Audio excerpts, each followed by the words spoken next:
ओम शांति। आज की तारीख है 31/1/15।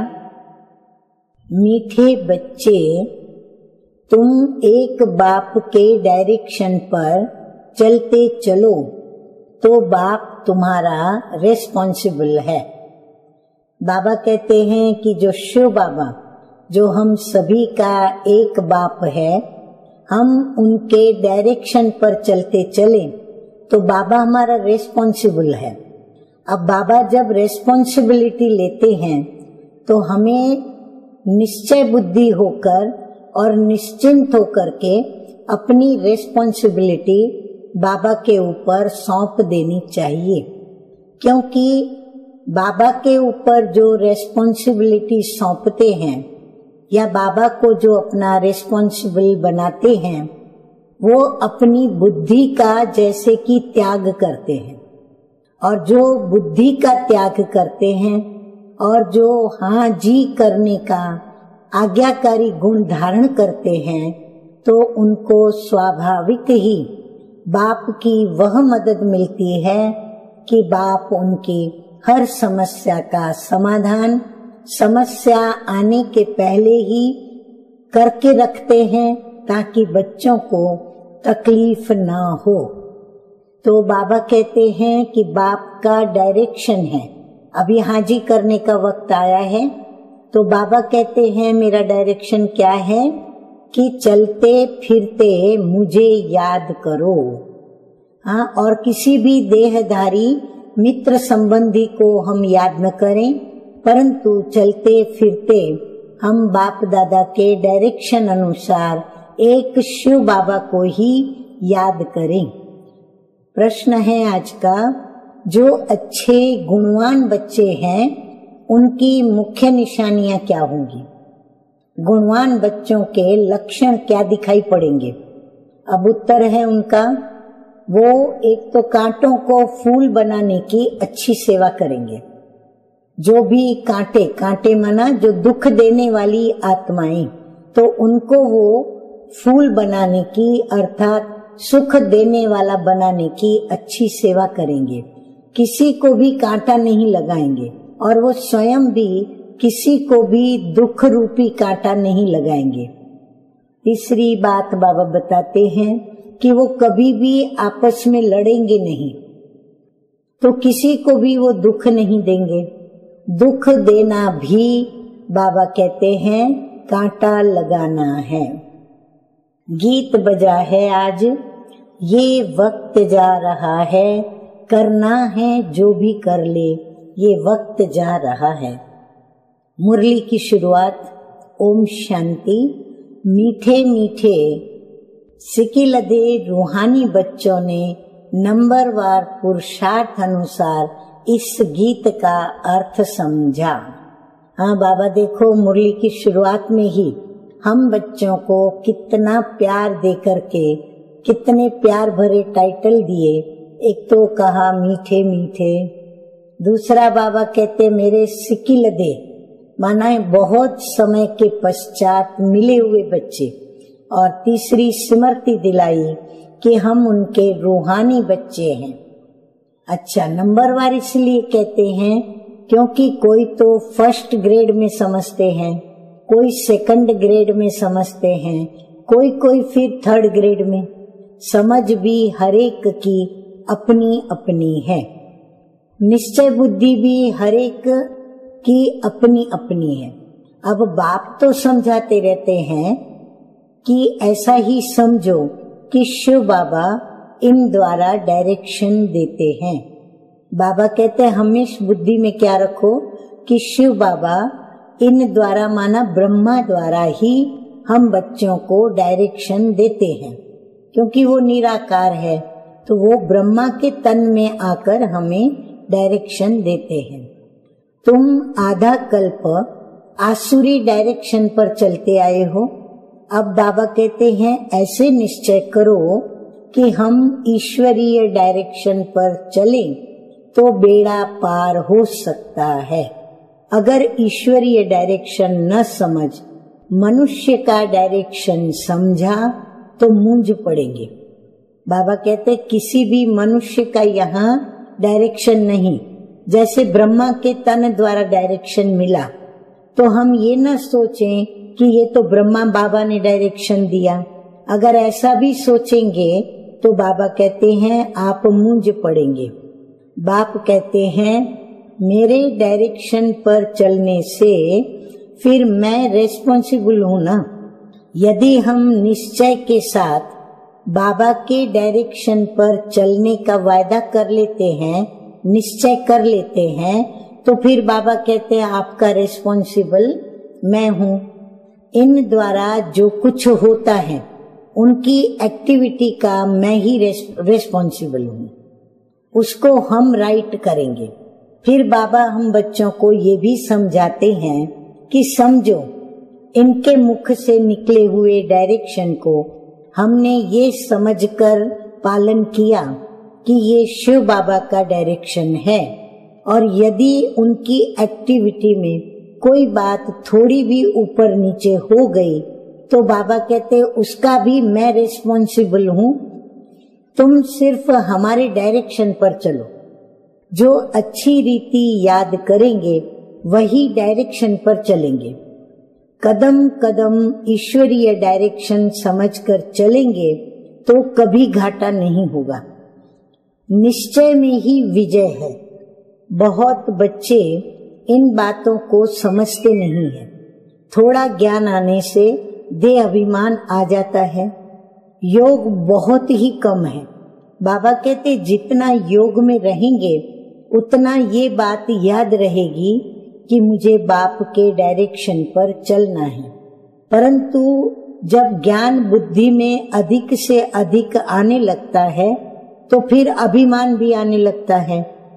फिर योग कम होने से अभिमान भी आ जाता है और फिर गलत कदम भी उठ जाता है। ज्ञान तो है ही हिस्ट्री और ज्योग्राफी को जानना, अब ये तो सहज है। बाबा कहते यहाँ भी मनुष्य कितनी साइंस आदि पढ़ते हैं, ये पढ़ाई तो इजी है, बाकी मेहनत है तो वो योग की। बाबा कहते हैं विज्ञान आदि जो पढ़ते हैं वो पढ़ाई कितनी भारी पढ़ाई है, और उसकी भेंट में ये पढ़ाई तो बड़ी सहज है। हाँ, बाकी मेहनत कहाँ करनी पड़ती है, एक बाबा की याद में रहने की। आगे बाबा कहते हैं कोई कहे कि बाबा हम योग में बहुत मस्त रहते हैं, बाबा मानेगा नहीं। क्यों भला, क्यों बाबा नहीं मानेगा? क्योंकि बाबा हर एक की एक्ट को देखते हैं। बाप को याद करने वाला तो बाबा कहते हैं मोस्ट लवली होगा। याद नहीं करते इसलिए ही उल्टा सुल्टा काम होता है। बहुत रात दिन का फर्क है। अभी तुम इस सीढ़ी के चित्र पर भी अच्छी रीति से समझा सकते हो कि इस समय है कांटों का जंगल, ये बगीचा नहीं है। वर्तमान जो दुनिया है वो बगीचा नहीं है। बगीचे समान खिला हुआ फूलों से सजा हुआ नहीं है, ये है कांटों का जंगल। अब ये तो क्लियर कर समझाना चाहिए कि भारत फूलों का बगीचा था। बगीचे में कभी जंगली जानवर रहते हैं क्या? तो बाबा कहते हैं वहां तो देवताएं रहते हैं। कहाँ? भारत जहाँ फूलों का बगीचा था, उस फूलों के बगीचे में। अब बाप तो है ही हाईएस्ट अथॉरिटी, और फिर ये प्रजापिता ब्रह्मा भी हाईएस्ट अथॉरिटी ठहरी, क्योंकि शिव बाबा ने उनमें प्रवेश करके उनको भी अपने समान बना दिया है। तो ये दादा है सबसे बड़ी अथॉरिटी, शिव और प्रजापिता ब्रह्मा। आत्माएं हैं शिव बाबा के बच्चे, और फिर साकार में हम भाई बहन सब हैं प्रजापिता ब्रह्मा के बच्चे। अब ये है सबका ग्रेट ग्रेट ग्रेट ग्रैंडफादर। ऐसे हाईएस्ट अथॉरिटी के लिए हमको मकान चाहिए। ऐसे तुम लिखो, फिर देखो बुद्धि में कुछ आता है। आगे बाबा कहते हैं शिव बाबा और प्रजापिता ब्रह्मा, आत्माओं का बाप और सब मनुष्य मात्र का बाप। अब ये पॉइंट बहुत अच्छी है समझाने की। कि एक है रूहानी पिता और दूसरा है हम मनुष्य आत्माओं का पिता। परंतु बच्चे पूरी रीति से समझाते नहीं हैं, भूल जाते हैं, ज्ञान की मगरूरी चढ़ जाती है।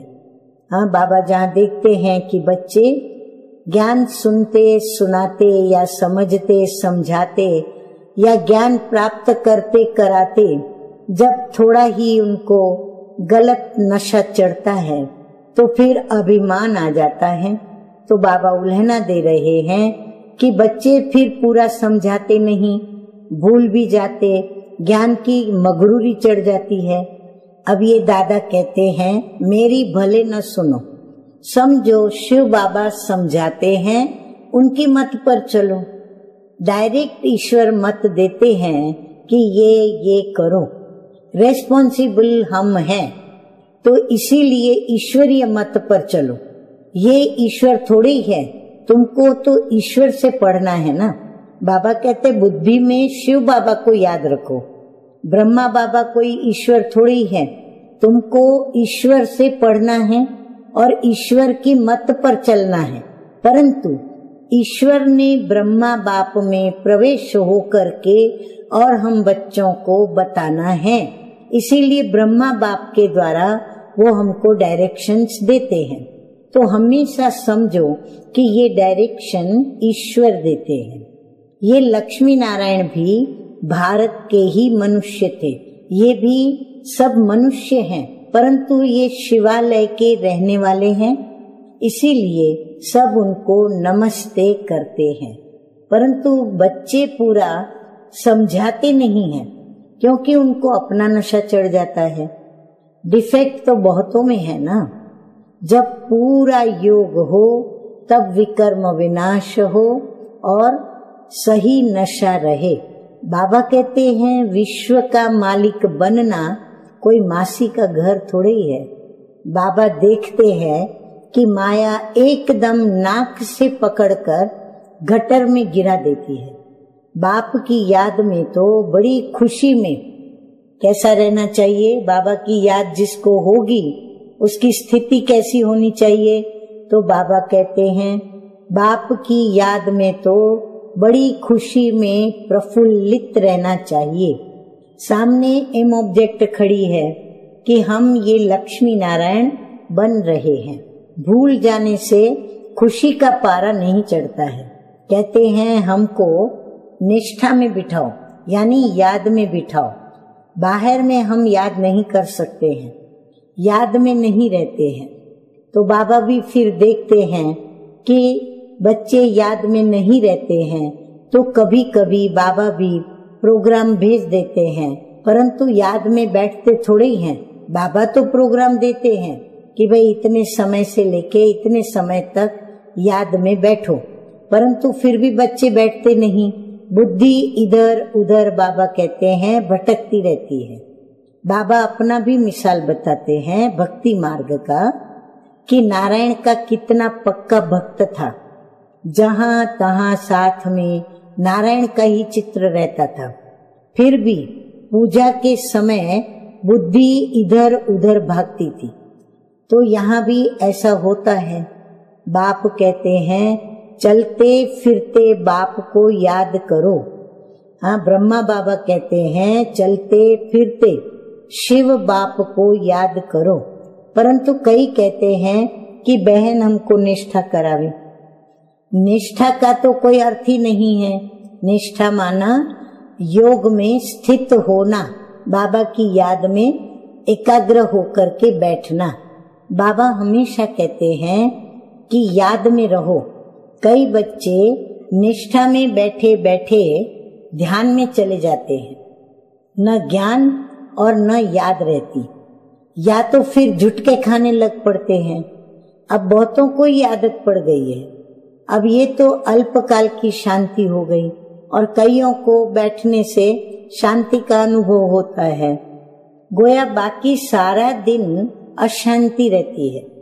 हाँ, कई बाबा के बच्चे जब तक योग में बैठते हैं शांत होते हैं, लेकिन जैसे ही योग छोड़ते हैं, बाप को याद नहीं करते, अशांति शुरू कर देते हैं। तो बाबा कहते हैं चलते फिरते बाप को याद नहीं करेंगे तो पापों का बोझा कैसे उतरेगा। आधा कल्प का बोझा है, इसमें ही बड़ी मेहनत है। तो अपने को आत्मा समझो और बाप को याद करो। भले बाबा को बहुत बच्चे लिख कर भेजते हैं कि मैं इतना समय याद में रहा, परंतु बाबा जानते याद रहती नहीं है, चार्ट को समझते ही नहीं है। बाबा तो बेहद का बाप है, वो पतित पावन है, तो उसकी याद में रहें तो खुशी में रहना चाहिए। ऐसे नहीं कि हम तो है ही शिव बाबा के ना, ऐसे भी बहुत है, समझते हैं हम तो बाबा के ही हैं, लेकिन याद बिल्कुल करते नहीं। अगर याद करते होते तो फिर पहले नंबर में जाना चाहिए। अब हर एक अपने अपने चार्ट को भी देखें कि हम क्या करते हैं। आगे बाबा कहते हैं कि इसको समझाने की भी बड़ी अच्छी बुद्धि चाहिए। हम तो भारत की महिमा करते हैं कि नई दुनिया में आदि में सनातन देवी देवताओं का राज्य था। अभी है पुरानी दुनिया, आयरन एज, वो सुख धाम और ये दुख धाम। भारत गोल्डन एज था तो इन देवताओं का राज्य था। कहते हैं हम कैसे समझे कि इनका राज्य था। अब ये नॉलेज तो बड़ी वंडरफुल है। जिसकी तकदीर में जो है, जो जितना पुरुषार्थ करते हैं वह तो देखने में तो आता ही है। तुम एक्टिविटी से जानते हो कि है तो कलयुगी भी मनुष्य तो सतयुगी भी मनुष्य। फिर उन्हों के आगे माथा जाकर के क्यों टेकते हो। उन्हों को स्वर्ग का मालिक कहते हैं ना। कोई मरता है तो कहते हैं फलाना स्वर्गवासी हुआ। अब ये नहीं समझते कि स्वर्गवासी माना क्या। इस समय तो सब नरकवासी हैं, तो जरूर पुनर्जन्म भी यहाँ ही अर्थात नरक में ही लेंगे। बाबा हरेक की चलन से देखते रहते हैं। बाबा को कितना साधारण से किस किस से बात करनी पड़ती है, संभालना पड़ता है। बाबा कहते बाबा के सामने कैसे कैसे साधारण बच्चे भी आते हैं, तो बाबा को साधारण रीति से बात करनी पड़ती है और कितना संभालना भी पड़ता है। बाप कितना क्लियर कर समझाते हैं, समझते भी हैं तो बात बड़ी ठीक है, फिर भी क्यों बड़े बड़े कांटे बन जाते हैं। एक दो को दुख देने से कांटे बन पड़ते हैं, आदत छोड़ते ही नहीं। अभी बागबान बाप फूलों का बगीचा लगाते हैं, कांटों को फूल बनाते रहते हैं। उनका धंधा ही ये है। जो खुद ही कांटा होगा तो फूल कैसे बनाएगा। प्रदर्शनी में भी बड़ी खबरदारी से इसको भेजना होता है। आगे बाबा कहते हैं कि अच्छे गुणवान बच्चे वह हैं जो कांटों को फूल बनाने की अच्छी सेवा करते हैं। हम भी देखें स्वयं को कि हम कांटे से फूल बने, और यदि हम कांटे से फूल बन रहे हैं तो हम औरों को भी फूल बनाने की सेवा करते हैं। बाबा कहते हैं किसी को भी कांटे नहीं लगाते हैं, अर्थात किसी को दुख नहीं देते हैं, तो वो हैं कांटे से फूल बनने वाले बच्चे जो कभी भी आपस में लड़ते नहीं हैं। तुम बच्चे बहुत एक्यूरेट समझाते हो, इसमें किसी की इंसल्ट की तो बात ही नहीं। अभी शिव जयंती भी आती है, तुम प्रदर्शनी जास्ती करते रहो। छोटी छोटी प्रदर्शनी पर भी तुम समझा सकते हो। 1 सेकंड में स्वर्गवासी बनो अथवा पतित भ्रष्टाचारी से पावन श्रेष्ठाचारी बनो। 1 सेकंड में जीवन मुक्ति को प्राप्त करो। जीवन मुक्ति का भी अर्थ समझते नहीं। तुम भी अभी समझते हो कि बाप द्वारा हम सबको मुक्ति और जीवन मुक्ति मिलती है। मुक्ति अर्थात अपने घर परम धाम में जाना, और जीवन मुक्ति अर्थात हम जो कांटे बन पड़े हैं तो हम कांटों से फूल बन करके और बाप के द्वारा फूलों के बगीचे अर्थात सतयुग में जाते हैं और सतयुग के सुखों को भोगते हैं। परंतु ड्रामा को भी बाबा कहते हैं जानना है। सब धर्म स्वर्ग में नहीं आएंगे, वो फिर अपने अपने सेक्शन में चले जाएंगे, फिर अपने अपने समय पर आकर के स्थापना करेंगे। सभी धर्म एक साथ नीचे तो नहीं आएंगे, तो तब तक वो परम धाम में अपने सेक्शन में रहते हैं। नंबरवार सभी स्थापना करने अपने समय पर इस विश्व में सृष्टि रूपी चक्र में पाठ बजाने आते हैं। झाड़ में कितना क्लियर है, एक सदगुरु के सिवाय सदगति दाता तो और कोई हो ही नहीं सकता। बाकी भक्ति सिखलाने वाले तो ढेर गुरु हैं, सदगति के लिए मनुष्य गुरु हो ही नहीं सकता। सदगति यदि चाहिए तो सदगति कौन कर सकता है? गुरु नहीं, परंतु गुरुओं के भी गुरु सत्य गुरु जो एक ही है। गुरु अनेक है, सत्य गुरु एक ही है, तो एक सत्य गुरु ही सदगति कर सकते हैं। परंतु समझाने का भी अकल चाहिए। अब इसमें बुद्धि से काम लेना होता है। ड्रामा का कैसा वंडरफुल खेल है। तुम्हारे में भी बहुत थोड़े हैं जो इस नशे में रहते हैं। कौन से नशे में? रूहानी सत्य ज्ञान के नशे में। अच्छा, मीठे मीठे सिकिलधे बच्चों प्रति माता पिता बाप दादा का याद प्यार और गुड मॉर्निंग। रूहानी बाप की रूहानी बच्चों को नमस्ते। हम रूहानी बच्चों की रूहानी बाप दादा को याद प्यार गुड मॉर्निंग और नमस्ते नमस्ते। अब हम सुनेंगे धारणा के लिए मुख्य सार के 2 ज्ञान बिंदु। नंबर 1 धारणा का ज्ञान बिंदु है, एक बाप की याद से मोस्ट लवली बनना है। क्योंकि बाबा की याद में रहने से हम बाबा के समान सुखदायी बनते हैं, अर्थात कांटों से फूल बनते हैं।